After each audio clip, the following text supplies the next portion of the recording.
Welcome back everyone, this is Mick with Fresh on the Range. I am here to actually do an unboxing of the Remington 870 Tactical that I just picked up. My local store here in Simi Valley is Smokin' Barrel. Their Instagram sadly has actually been deleted, but they do have a new Instagram, Smokin' Barrel 2.0. If you guys want to check it out, go check it out because their store is awesome, massive for what it is, plus it's a indoor shooting range. I have shot many rounds at this indoor shooting range. I love it. It's my local spot, and also I did a lot of training before my CCW course and it did pay off. So there we go. I just want to show you guys first off that this is the box that you get. I'm gonna try to do this as best as I can, but yes, first off, you open it up. Right on the top, yes, you do get the owner's manual for the Model 870 as well as the 870 Super Magnum. As you know, there's some good literature here, good reading, safety tips, as well as how to upkeep the shotgun. So I'm gonna put that aside for now, and onto the side we did get a Mascon MCLO 1-P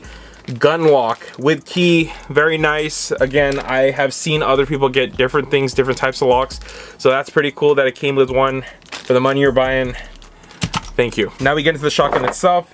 Here we go. We got the Remington 870 Tactical. First off, the safety is on. Let's check that it is unloaded, and that is unloaded.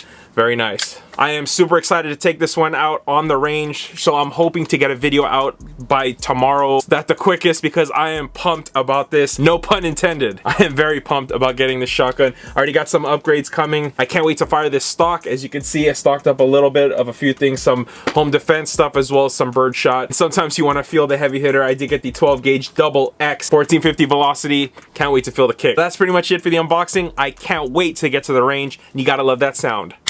This was Mick from Fresh on the Range.